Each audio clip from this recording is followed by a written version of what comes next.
My name is Lucian Trent, and at my sister's wedding, her father-in-law looked straight past me like I didn't even exist. He brushed by without a nod, without a glance. Just that air of quiet dismissal that men like him have spent a lifetime perfecting. I stood there in a tailored suit, drink in hand, knowing something he didn't. See, Roland Rowe, the man so proud of his last name he probably signs it in gold ink, had spent the last 6 months trying to buy out a tech company he didn't realize I co-founded. A company his own business relied on. A company I built from nothing while raising my sister from the ashes of our old life. But Roland only saw what he wanted to see. A nameless, titleless nobody. He saw the surface. That's what men like him do. And frankly, I was fine with that.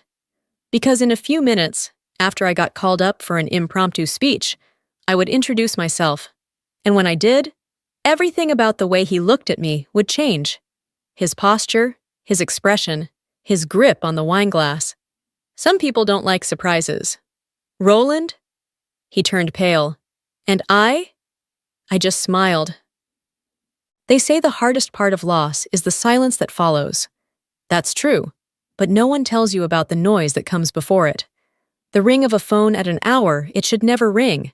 The static in your ears when someone says the words you swore you'd never hear. For me, it was the sound of my college advisor saying, "Lucian, there's been an accident." My father was gone. Just like that. One moment, he was planning a trip to visit me and my younger sister, Isolde. The next, I was driving back to a hometown that already felt foreign without him in it. I was 22 and exhausted from finals. Isolde was 17, 1 week shy of her high school graduation. We had no mother in the picture. She'd left years ago to reinvent herself with a new family. So it was just us.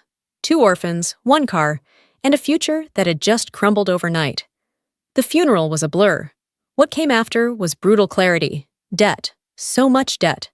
My father had been self-employed, and somewhere along the way, things must have spiraled. Loans, missed payments, business liens. He must have been trying to protect us from it, shielding us until the very end. But once the obituary printed, the creditors came knocking, hard. They took everything.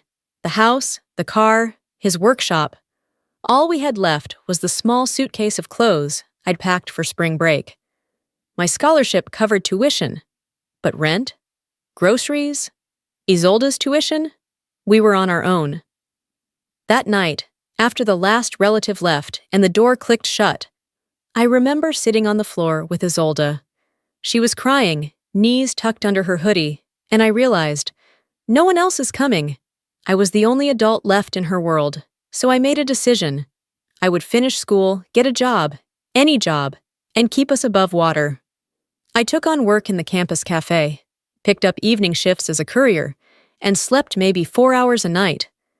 There were days when I went to class still sweating from hauling boxes up 4 flights of stairs. But every dollar I earned stretched across 2 mouths, 2 lives. I lost my girlfriend somewhere along the way. She was kind, but she needed more than voicemail apologies and forgotten date nights. I let her go, not because I didn't care, but because I didn't have enough of myself left to give. People talk about building character like it's some polished process. Mine was forged in overdraft fees and bus transfers.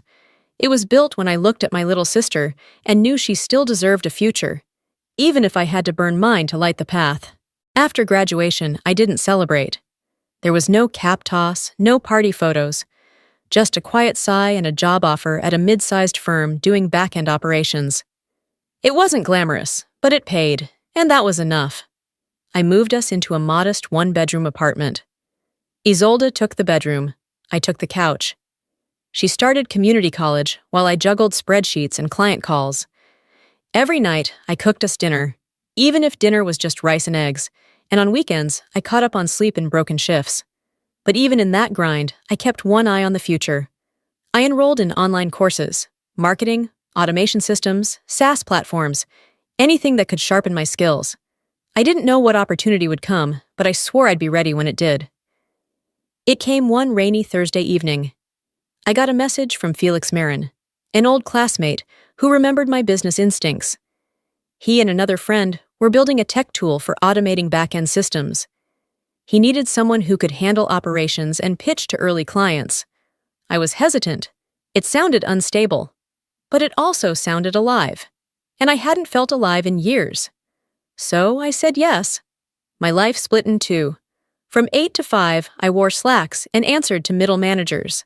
From 7 p.m. to 2 a.m., I lived in code bases, flowcharts, and pitch decks with Felix. We built out of coffee shops and borrowed server space. Some nights I passed out with my laptop still glowing on my chest. Money was tight. Arguments happened. One of our co-founders left after a brutal 6-month dry spell. Felix and I stayed. Barely. Then came the breakthrough. A corporate client piloted our tool and slashed their processing time by 40%. They told 3 others. Suddenly, we had demos booked, inboxes flooded, and feedback loops we barely had time to process. A review on a major tech blog gave us our first real wave of inbound interest. But even then, I didn't quit my day job. I'd learned too early how fragile stability could be. I saved every spare cent. I handled customer service tickets, invoicing, and system bugs in between lunch breaks and late nights.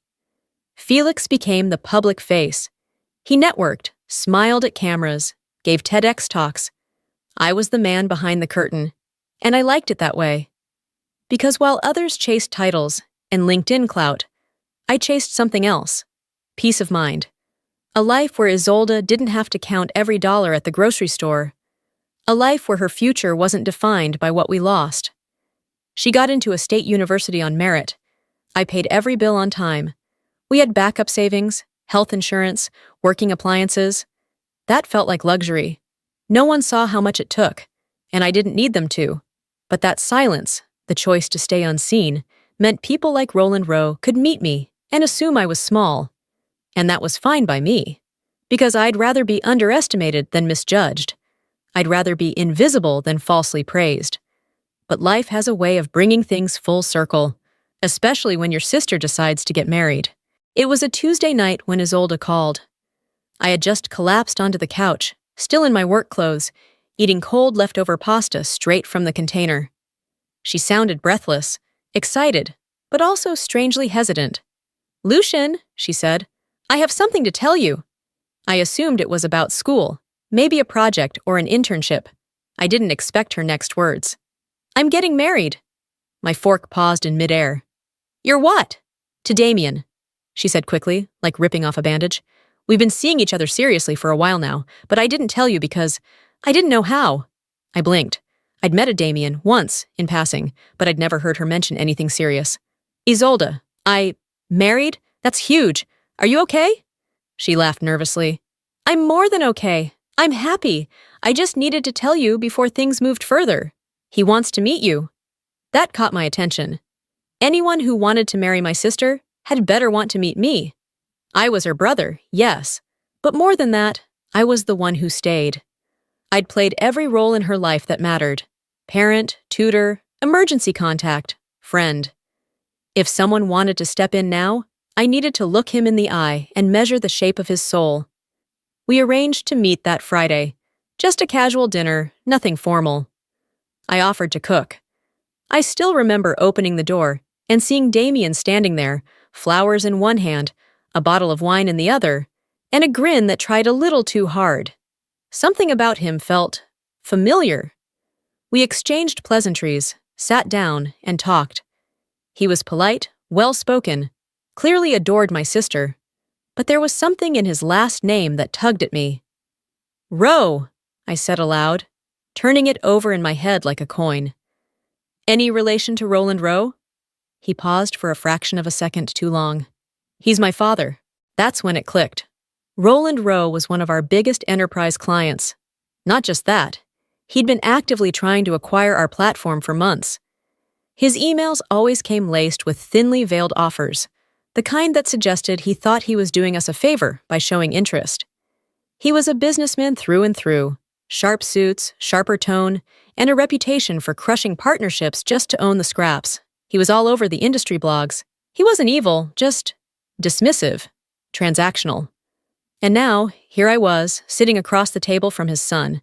I kept my face neutral, my tone even. I didn't mention the company, didn't bring up business at all. This was about Isolde. If Damien was decent, I'd find a way to make peace with the rest.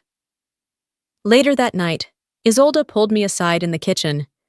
You went quiet for a while there. Everything okay? I nodded. I'm just surprised. You really love him? I do, she said. He's not like his father, Lucian. He's kind, steady, he listens. I studied her face. She wasn't pleading, she was glowing. And she never glowed easily. Okay, I said at last. Then I'm in your corner. Weeks passed. Wedding planning took over her life. I offered to help where I could, but kept my distance from the formalities, until the family meet and greet. It was held at an upscale country club, all white tablecloths and waitstaff in black vests. Isolde asked me to attend, and I said yes, more for her than for them. I met Roland face to face that day. The moment I walked into the room, his eyes found me. He took me in quickly, shoes, suit, posture, before looking away. When we were formally introduced, he offered a limp handshake and said, "Oh, you're just her brother. I assumed her father would be here." I stared at him. Our father passed away, a long time ago. He gave the briefest nod of acknowledgement before moving on. Then came the inevitable question. What is it that you do, again? There it was, that investor instinct, sniffing out pedigree. I work corporate, I said. True, in a sense. He didn't hide his disinterest, didn't even try. And that was fine. I didn't come to impress him. But part of me, a small part I usually kept buried, whispered, "You'll regret that." I told Felix about the encounter later that night. He just laughed and said, "The universe has a weird sense of humor." The weeks flew by, and soon the wedding day arrived. Isolde looked radiant, the kind of beauty that didn't just come from the dress or the makeup. It came from knowing you were loved, and loving back without fear. She gripped my hand before walking down the aisle and whispered, "Thank you for everything." I just smiled. At the reception, I stayed out of the spotlight, chatting quietly with guests. Then I saw Roland approach with 2 other men. He walked past me, again. Didn't even pause. It was deliberate, calculated. And I felt nothing but quiet certainty. He still didn't know who I was. Not really. But he was about to find out. I wasn't planning to speak. There was no note in the program, no cue for a brother of the bride speech. I'd already played my role. Walked Isolde down the aisle, stood tall in family photos, raised my glass during toasts. That was enough. I didn't need the spotlight. But someone must have added my name to the speaker list. A member of the catering staff tapped me on the shoulder and said, "You're next. 2 minutes." I blinked. Next for what? She gestured toward the stage. "Speech, the mic's ready." I could have declined. Should have, maybe. But something in me, some mix of fatigue, pride, and memory, told me not to. This was my sister's wedding. The closest thing I had to a daughter was entering a new life. And the room still didn't know who I was. So I stood, buttoned my jacket, and walked to the front of the room. "Good evening," I began, my voice steady. "My name is Lucian Trent. I'm Isolde's brother." That caught their attention. I continued. But I wasn't just her brother growing up. After our father passed unexpectedly, I became her guardian. I was 22. She was 17. We had no other family. Our mother had long since moved on. The room shifted. Glasses were lowered. Forks paused. I was finishing college when it happened, and I couldn't afford to fall apart, not when she needed food, a roof, tuition. So I worked. Day shifts, night shifts, weekends. I slept less than I'd like to admit. I lost friends. I lost someone I loved. I glanced at Isolde. She was already crying. "But we made it," I said softly. "She made it because she's brilliant and brave and has a heart that forgave me for the moments I wasn't enough." A quiet rustle moved through the crowd. Even Roland, across the room, had turned to face me. "I also want to say this," I added, my voice lifting just a bit. "During those years, while trying to survive, I helped build a startup, a software platform. Some of you may even use it." That line landed harder than I expected. I saw heads tilt. A few guests exchanged glances. My co-founder, Felix, over there, joined me on a leap of faith. We started with borrowed code and busted laptops. Now we support some of the biggest firms in the country. I let that hang in the air. And while I didn't come here to talk business, I share it because it's part of the story. The same story that led me to this room, this day, this moment. I turned toward Isolde and Damien. I'm proud of you, both of you. You've found something rare: trust, partnership, joy. And I'm honored to stand here and say, you're ready. With that, I stepped away from the mic, nodded at the applauding room, and made my way back to my table. But I didn't get far. Roland Rowe intercepted me like a shadow emerging from the wall. He extended his hand, smile tight. Lucian, wasn't it? That was quite a speech. I shook his hand, firm but not eager. Thank you. You're the co-founder of E? I nodded. Yes. That company you've been trying to acquire. His smile faltered, just a fraction. I had no idea, he admitted. Why didn't you say anything when we met? I held his gaze. Because I wanted you to see who I was when you thought I was nobody. He didn't reply. Didn't need to. I gave him a polite smile. Enjoy the evening, Mr. Rowe. Then I walked past him, back to Felix, who raised an eyebrow but said nothing. We clinked glasses. The tension dissolved. The rest of the night? Smooth, joyful. Isolde danced like a woman free of old shadows. Damien was gracious.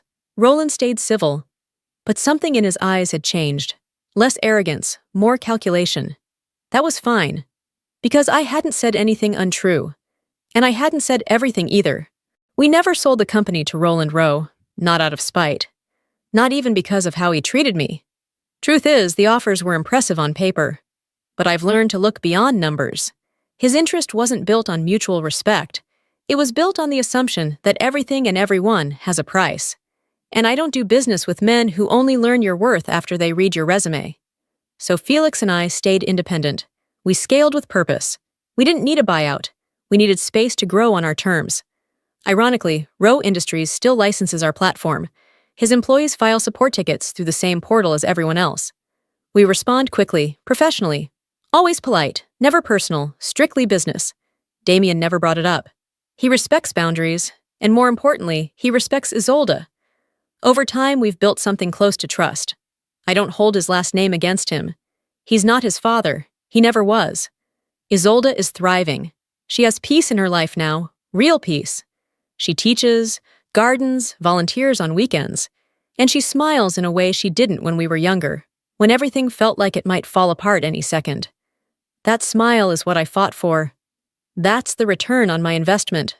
Sometimes people still assume I'm just the guy in the background. Quiet, unremarkable. And I let them think that, because I know the truth. The ones who dismiss you when you're silent are the same ones who will scramble to respect you once someone announces your title. But by then, their respect means nothing. True respect shows up when no one's watching. It's not a reaction. It's a choice. Roland's biggest mistake wasn't underestimating me. It was assuming that being unseen meant being unimportant. But I've never needed the spotlight. All I needed was to know that my sister would be okay. And now, she is. That's more than enough for me. If there's one thing this whole journey has taught me, it's this. You don't rise by being loud, by forcing people to see you. You rise by standing firm in who you are, quietly, steadily, and with dignity. When people finally notice, let it be on your terms, not theirs. Because at the end of the day, what matters most isn't who applauds you. It's who you protected while no one was watching.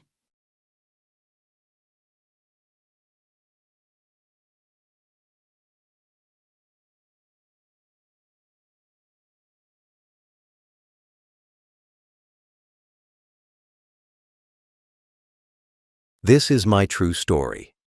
6 years ago, I found a 7-year-old girl abandoned on the steps of my church on a freezing November morning. She was wrapped in a thin blanket with a note saying her mother was dead and nobody wanted her.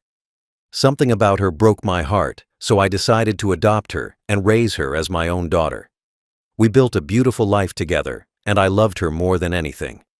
But on her 13th birthday, she showed me a box she had been hiding for years. What I discovered inside changed everything I thought I knew. Before I tell you what happened, tell us where you are watching from and subscribe.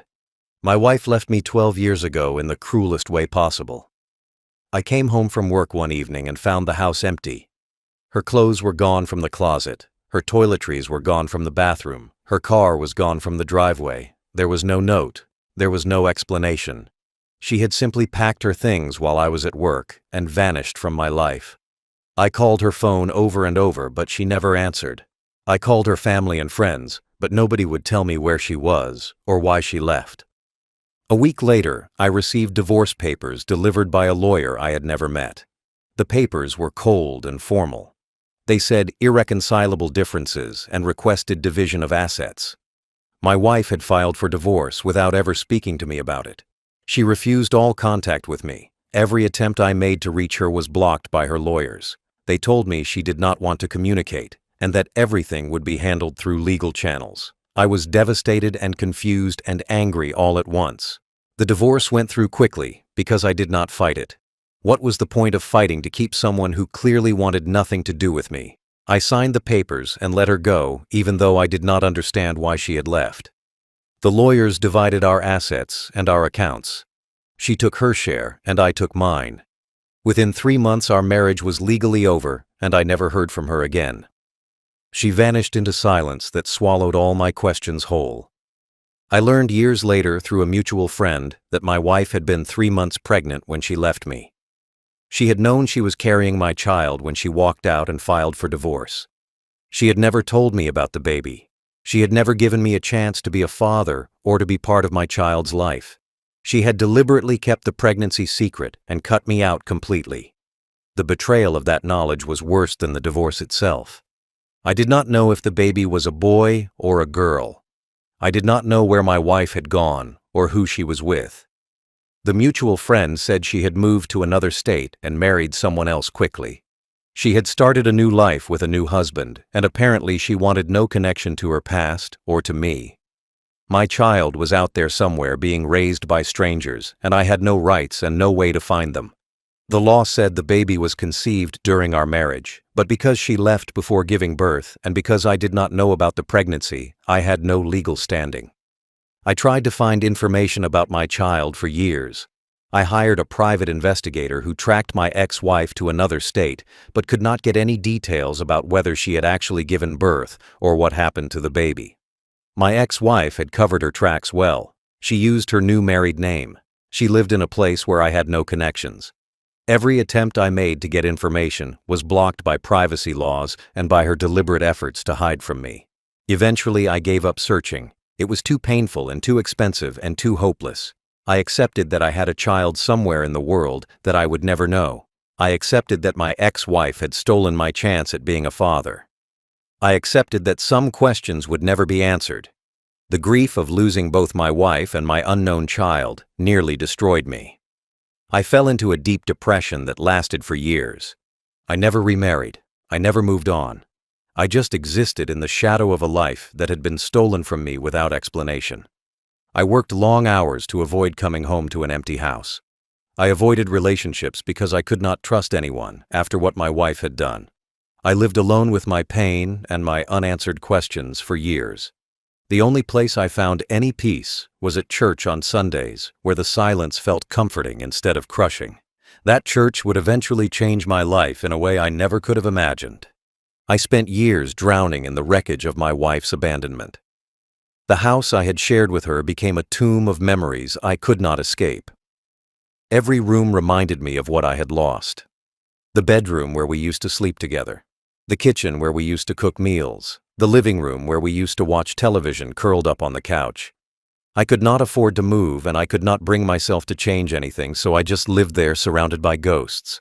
I worked long hours at my job as a warehouse manager because work was the only thing that kept me from thinking about my empty life. I would arrive early and stay late. I would volunteer for overtime shifts on weekends.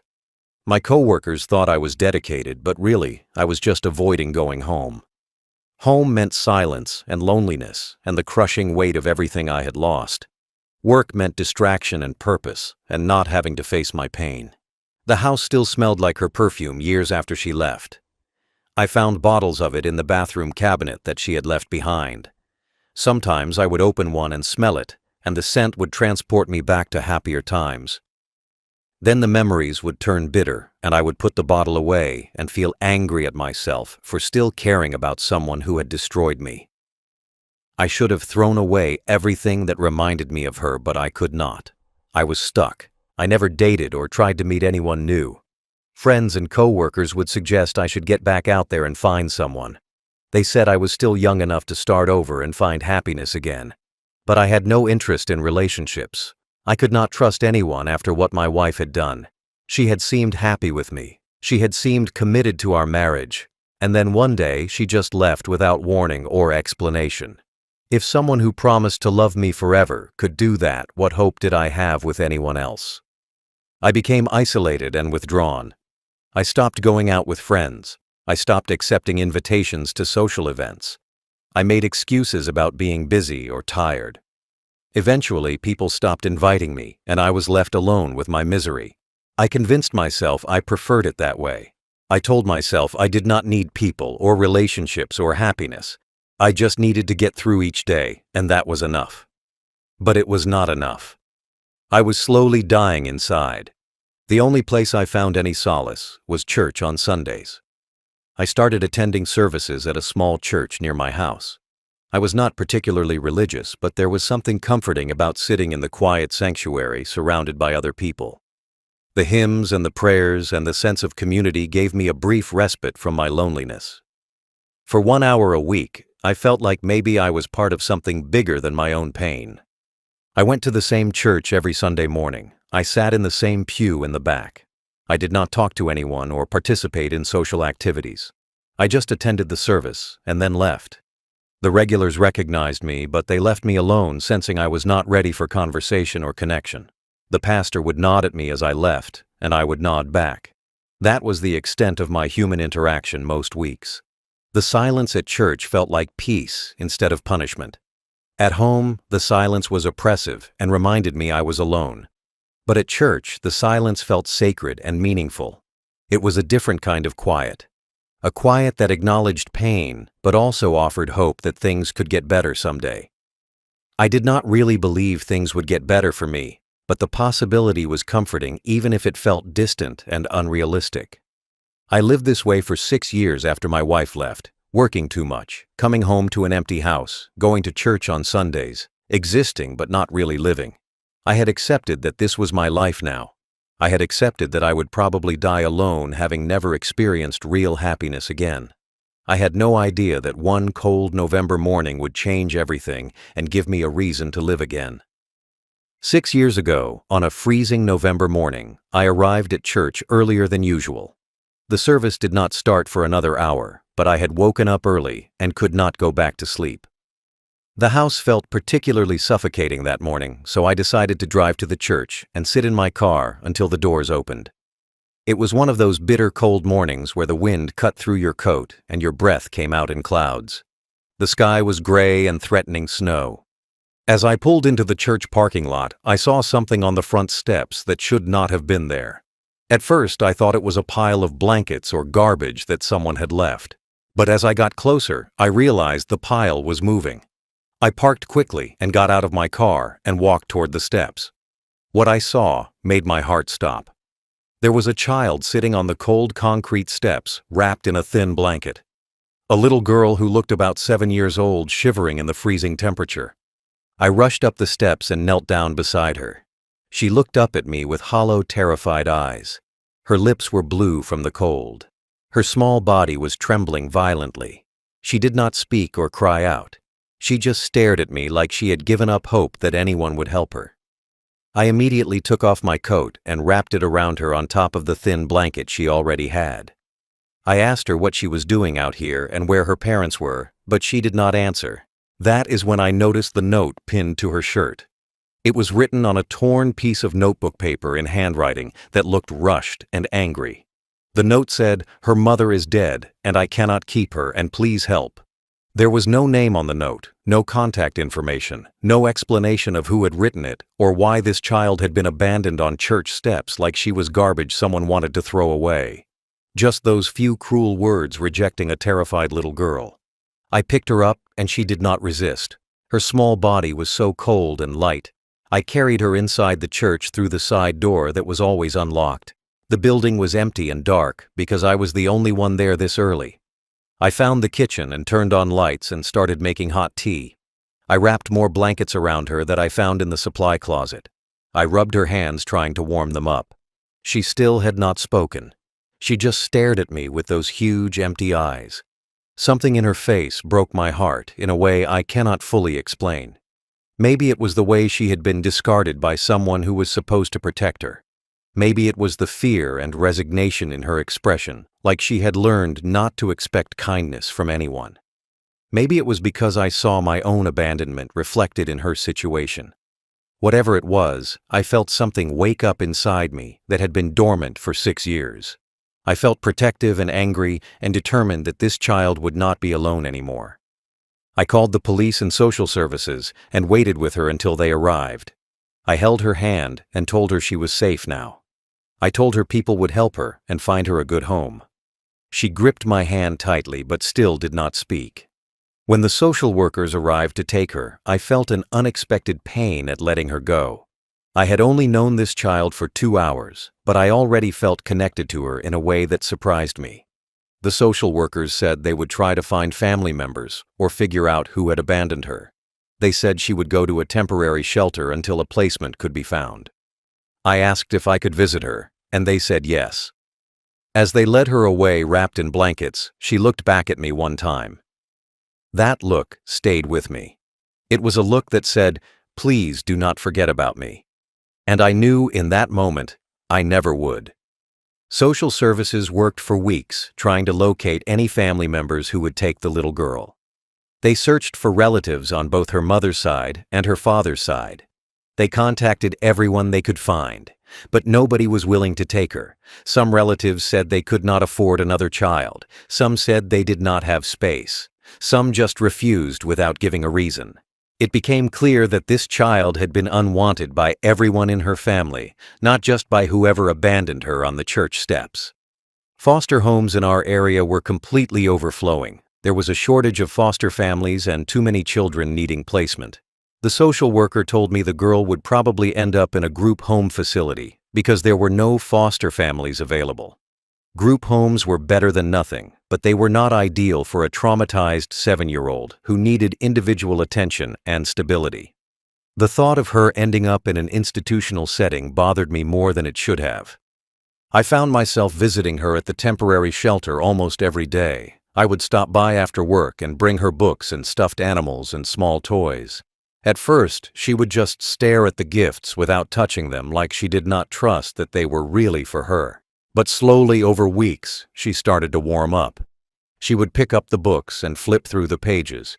She would hold the stuffed animals and hug them. And eventually she started to smile when I walked into the room. Watching her slowly come out of her shell did something to me. For 6 years, I had been emotionally dead, just going through the motions of living. But this little girl made me feel something again. She made me want to be better and do better. She gave me a purpose beyond just surviving each day. I started looking forward to my visits with her. I started thinking about her constantly when I was not there. I started imagining what it would be like to give her a real home. The social worker pulled me aside one day and asked if I had ever considered fostering or adoption. She said the girl had formed an attachment to me that was unusual given her trauma. She said most abandoned children had trouble trusting adults, but this girl seemed to trust me. She said if I was interested in becoming her foster parent, they could fast-track the approval process. The suggestion caught me off guard because I had not seriously considered it until that moment. I went home that night and thought about what it would mean to become a father. I was 52 years old and had never raised a child. I lived alone in a house that was too quiet and too empty.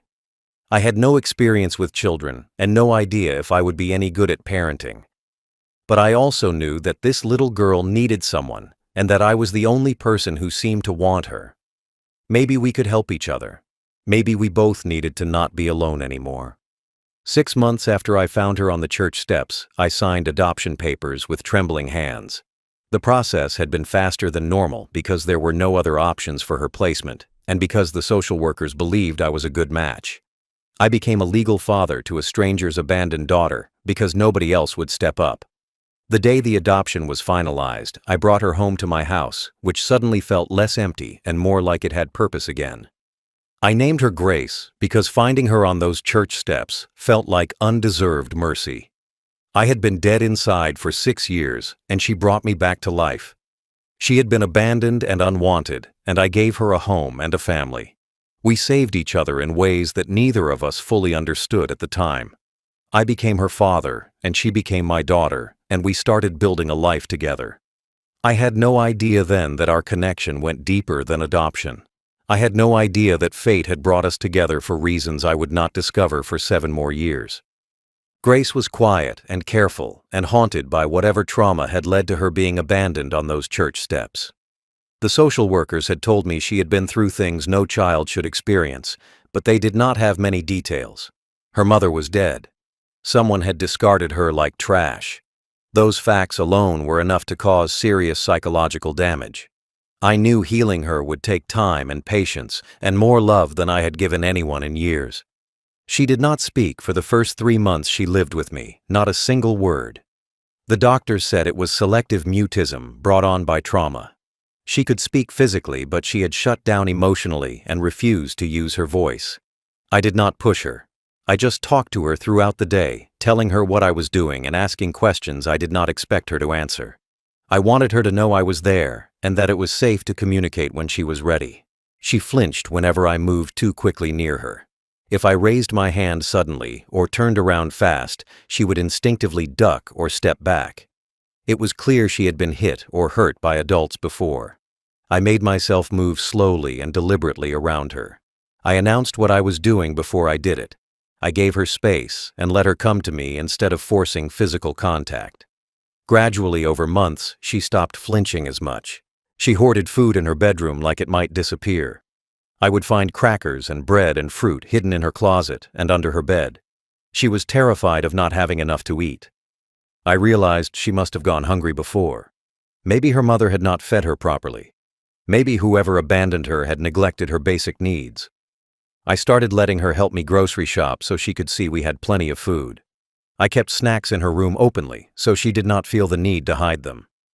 Slowly, over many months, love and patience chipped away at her fear. She started to relax in my presence. She started to smile more. She started to play with her toys instead of just staring at them. She started to eat meals with me at the table instead of taking food to her room. Little by little, the terrified, hollow-eyed child I had found on the church steps transformed into a little girl who could feel safe and loved. She started speaking again around the 4-month mark. Just small words at first. Yes and no, and thank you. Then short sentences. Then actual conversations. Her voice was soft and hesitant, but it was there. I celebrated every word like it was a miracle because in many ways it was. She was learning to trust again, and that was the hardest thing for a traumatized child to do. The moment that changed everything happened 8 months after she came to live with me. We were having breakfast and I asked her to pass the orange juice. She handed it to me and said, "Here you go, Dad." The word dad was so casual and natural, like she had been saying it forever. But it was the first time she had called me that. I froze with the juice container in my hand. I looked at her, and she was looking back at me, waiting to see how I would react. I felt tears forming in my eyes. This little girl who had been abandoned and traumatized had just claimed me as her father. She had chosen to give me that title. I said, "Thank you, Grace," and my voice cracked with emotion. She smiled at me and went back to eating her cereal like nothing monumental had just happened. But for me, it was everything. My broken heart that had been shattered 6 years ago when my wife left began beating properly again for the first time. Grace calling me Dad meant she felt safe with me. It meant she trusted me. It meant she saw me as her family. For a child who had been rejected by everyone in her life to choose me as her father was the greatest gift I had ever received. I had adopted her to save her, but she was saving me just as much. We were healing each other and building a real family together. As Grace grew older, something started nagging at the edges of my awareness. It was subtle at first. Small things I noticed but dismissed as coincidence or imagination. The curve of her smile reminded me of someone, but I could not place who. The way she laughed had a particular rhythm that felt achingly familiar. The stubborn set of her jaw when she argued with me about homework or bedtime looked like something I had seen before, but I could not remember where. Her mannerisms sometimes struck me as eerily similar to my own. She would tilt her head the same way I did when she was thinking. She would tap her fingers on the table when she was impatient exactly the way I did. She had little gestures and expressions that mirrored mine in a way that seemed too specific to be random. I told myself adopted children often picked up behaviors from their parents. It made sense that she would copy me after living with me for years. But there were physical features that bothered me more. The shape of her nose. The color of her eyes, which were an unusual shade of gray-green that I rarely saw. The way her hair grew in a specific pattern at her hairline. These were not behaviors she learned from me. These were genetic features that reminded me of someone from my past, but my brain refused to make the connection. Maybe because the connection was too impossible to believe. I would catch glimpses of her face at certain angles and feel a jolt of recognition. I would see her concentrating on a book, and something about her expression would trigger a memory I could not quite grasp. I would watch her sleep and study her features and wonder why she looked so familiar. But I always dismissed these feelings as a lonely man seeing ghosts where there were none. I was projecting meaning onto coincidence because I wanted to feel connected to her. Friends and acquaintances who met Grace would sometimes comment that she looked like she could be my biological daughter. They said we had similar features and mannerisms. I would laugh it off and say adopted children often resembled their parents after spending enough time together. But the comments happened often enough that they started to accumulate in my mind. Multiple people seeing a resemblance made it harder to dismiss as imagination. Grace was approaching her 13th birthday, and the resemblance had become more pronounced as she matured. Her facial structure was settling into more defined features. Her personality was fully formed. And the more I looked at her, the more I felt like I was looking at someone I should recognize. The feeling was maddening because I could not identify who she reminded me of. My mind had somehow blocked the connection, even though the evidence was right in front of me. On the evening before her 13th birthday, Grace came to me looking nervous and serious. She said she wanted to talk to me about something important. She said she had questions about her birth mother and where she came from. She said she knew I did not have much information because she had been abandoned, but she wanted to know whatever I could tell her. She said she was old enough now to hear the truth about her past. I sat down with her and told her everything I knew, which was not much. I told her about finding her on the church steps. I told her about the note pinned to her shirt saying her mother was dead. I told her that social services had not been able to find any family willing to take her. I told her that I had adopted her because I loved her and wanted to give her a home. She listened quietly and nodded like she had expected these answers. Then she said there was something she had never told me. She said she had a box of items from before she was abandoned. She had kept the box hidden all these years because she was afraid someone would take it away. But she trusted me now, and she wanted to show me what was inside. She said maybe the items would help answer questions about where she came from. She went to her room and returned carrying a small metal box. She placed it on the table between us and slowly opened the lid. What I saw inside would destroy and rebuild my entire understanding of reality. Grace had kept the small metal box hidden in her closet for 7 years.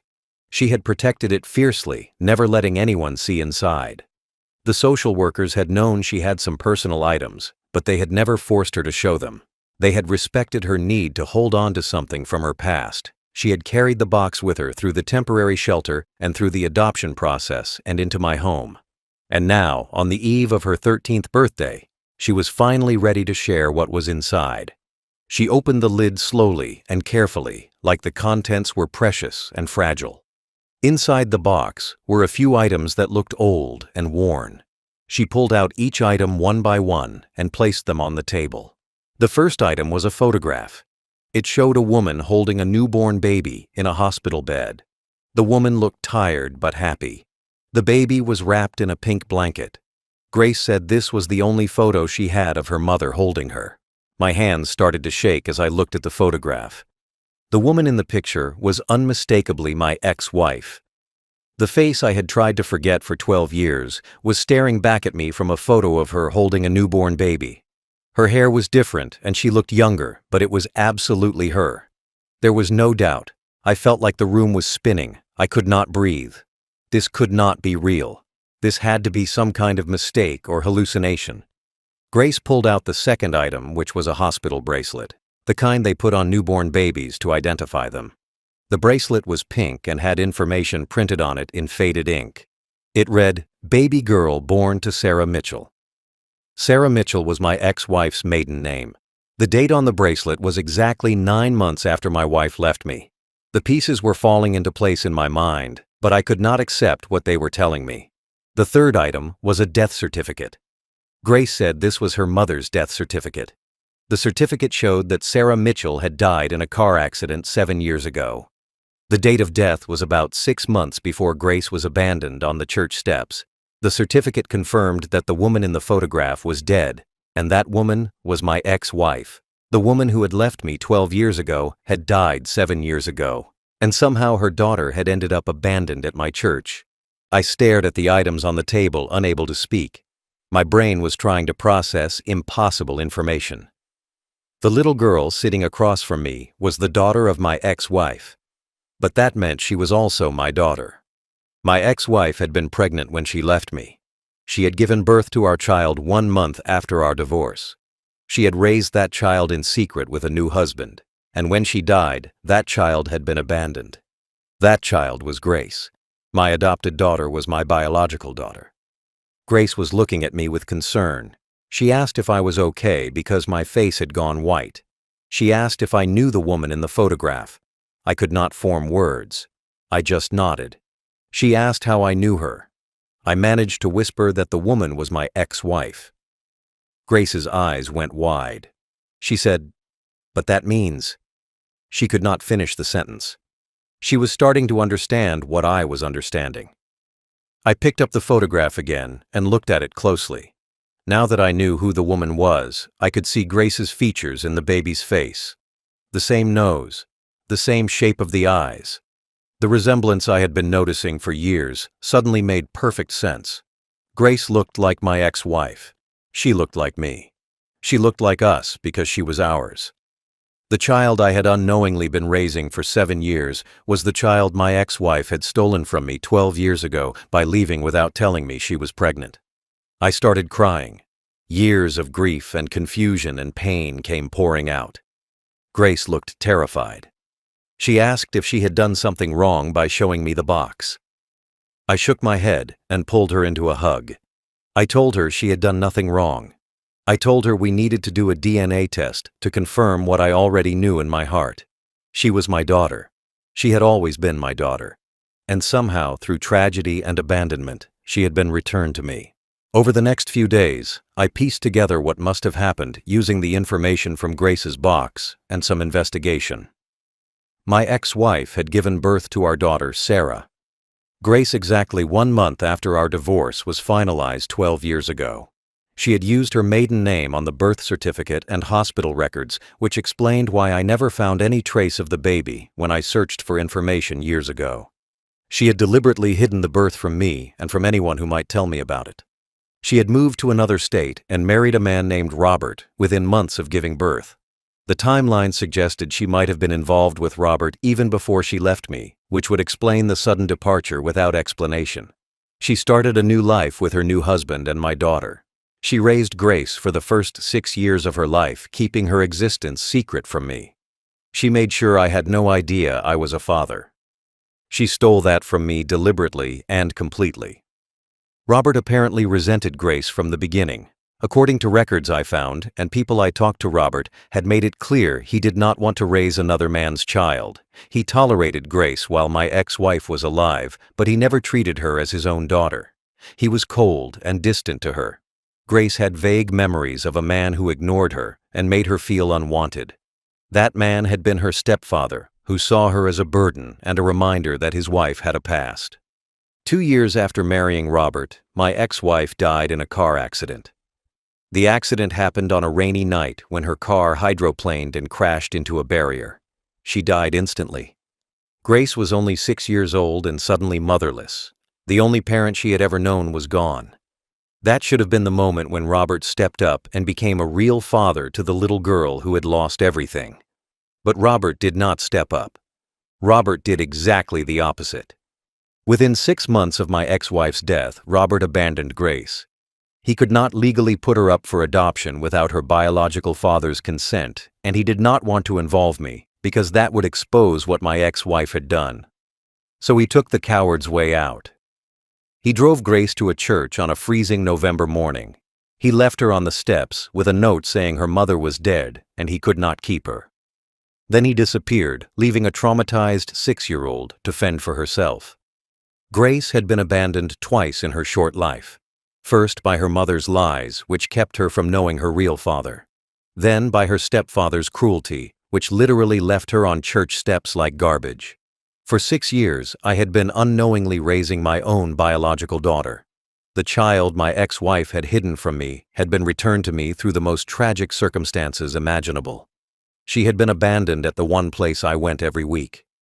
The church where I found solace had been the location where my stolen daughter was left for me to find. The coincidence was too perfect to be random. Out of all the churches in all the cities Robert could have chosen, he picked mine. Either he had researched where I lived and deliberately left Grace somewhere I would find her, or it was an act of God returning my daughter to me. Either way, Grace had ended up exactly where she was supposed to be. She had ended up with her real father who loved her and wanted her even before knowing she was his. My ex-wife had stolen my chance to be a father for the first 6 years of Grace's life. She had robbed me of seeing my daughter as a baby and a toddler and a young child. She had denied me the chance to be there for first words and first steps and first days of school. That loss was permanent, and nothing could give me those years back. But she had not succeeded in keeping Grace from me forever. Despite all the lies and all the cruelty, fate had brought my daughter home to me, and now I finally knew the truth. I ordered a DNA test kit online with shaking hands. Even though my heart already knew the truth, my brain needed scientific confirmation. I needed to see it in writing that Grace was mine. The test kit arrived 2 days later, and I explained to Grace what we needed to do. I told her we would swab our cheeks and send the samples to a lab. I told her the results would tell us definitively if we were biologically related. She nodded and said she already knew what the results would show. She said she had felt connected to me from the moment I found her on those church steps. We collected the samples according to the instructions and mailed them to the laboratory. The waiting period was supposed to be 2 weeks, but it felt like an eternity. Every day I checked the mail hoping the results had arrived early. Every night I lay awake thinking about what it meant that Grace was my daughter. I thought about the 12 years my ex-wife had stolen from me. I thought about how Grace had suffered because of adult lies and cruelty. I thought about how we had found each other despite everything working against us. Grace was anxious during the waiting period too. She asked me multiple times if the results would change anything between us. She was afraid that if the test showed we were not related, I would not want her anymore. I assured her over and over that nothing would change my love for her. I told her she was my daughter in every way that mattered, regardless of what biology said. But I also believed biology would confirm what we both felt. We belonged together. The results came back exactly 2 weeks after we sent the samples. I opened the envelope with trembling hands while Grace watched nervously. The report was several pages of technical information and graphs. But the conclusion was clear and simple. The DNA test showed a 99.9% probability of paternity. Grace was my biological daughter. The test confirmed with scientific certainty what I had known in my heart from the moment I saw that photograph of my ex-wife holding a newborn baby. I showed Grace the results and watched her face transform from nervous anticipation to shock to overwhelming relief. She started crying, and so did I. We held each other while the weight of this revelation settled over us. For 7 years, we had been father and daughter through adoption and love. Now we knew we had been father and daughter all along through blood and fate. The child I had chosen to raise was the child I had been meant to raise from the moment she was born. Grace had been stolen from me by my ex-wife's lies. She had been hidden from me for 6 years while being raised by a woman who kept secrets and a man who did not want her. She had been abandoned by her stepfather after her mother died. She had been left on church steps in freezing weather to die or be found by strangers. But through all of that tragedy and cruelty, she had been returned to me. She had been brought back to her real father, who would love her and protect her and give her the life she deserved. The DNA results confirmed that Grace was mine, but they also confirmed something else. My ex-wife had known she was pregnant when she left me. She had made a conscious choice to hide the pregnancy and raise my daughter with another man.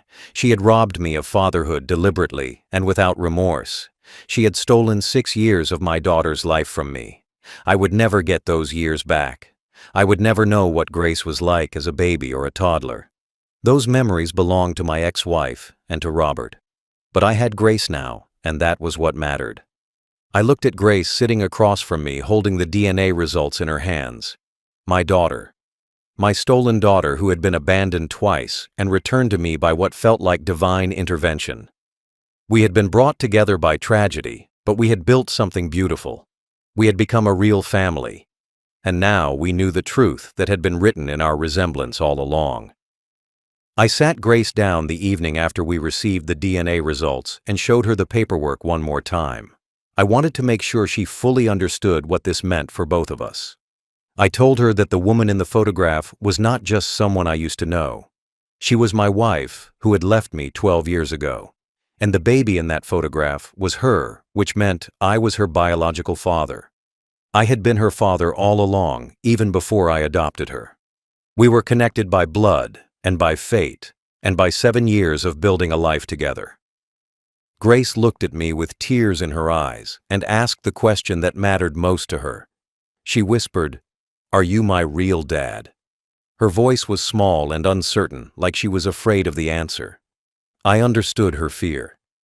She had been abandoned and rejected so many times that she could not quite believe she finally belonged somewhere. She could not believe that someone actually wanted her. She needed to hear me say it clearly without any doubt.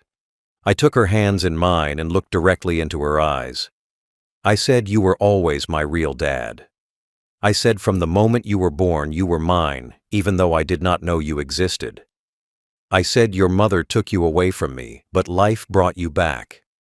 I said, "I loved you before I knew you were my daughter, and I love you even more now that I know the truth." I said nothing about this changes, except now we understand why we always felt so connected. We were meant to be together. She broke down crying and threw her arms around me. She sobbed into my shoulder and said she had always felt like she belonged with me. She said even when she was little and scared and traumatized, she had felt safe with me in a way she never felt with anyone else. She said it made sense now why she had trusted me so quickly. She said some part of her must have recognized me as her father, even when neither of us knew the truth. We held each other and cried together, releasing years of pain and confusion. I explained to her that she had been found at a church and given the name Grace. I told her I had chosen that name because finding her felt like undeserved mercy. I had been dead inside for 6 years after my wife left. I had been living without purpose or hope. And then I found a little girl on church steps who needed me as much as I needed her. Now I understood why the moment had felt so significant. God or fate or the universe had brought my stolen daughter back to me through the very act of abandonment that was meant to destroy us both. Grace said she understood now why I had seemed so familiar to her from the beginning. She said she had memories of being very young and being scared all the time. But when she met me, she felt calm. She said she could not explain it at the time, but now it made sense. I was her father. Even though we had been separated for 6 years and she had no conscious memory of me, something deeper had recognized our connection. Biology and love had guided her back to where she belonged. We spent the rest of the evening talking about everything. I told her about my marriage to her mother and the argument we had before she left. I told her about the years I spent searching for information about the baby I never got to meet. I told her how I had given up hope of ever knowing my child. Grace told me what she remembered about her early childhood. Vague memories of her mother and of Robert, who had been cold and mean. Memories of being scared and alone after her mother died. And then the memory of being left on church steps and the terror of thinking nobody would help her. She said finding me had saved her life. I said finding her had saved mine. We had both been lost and broken, and we had found each other and become whole. She was my daughter. I was her father. The truth had finally been revealed, and we could move forward as the family we were always meant to be. Thank you for listening to this story until the end. Hopefully every moment in the story has touched your heart, brought you some reflection, some emotion, and hope. Thank you for taking the time to experience it with us, and hope that each next story will always accompany you on your life journey.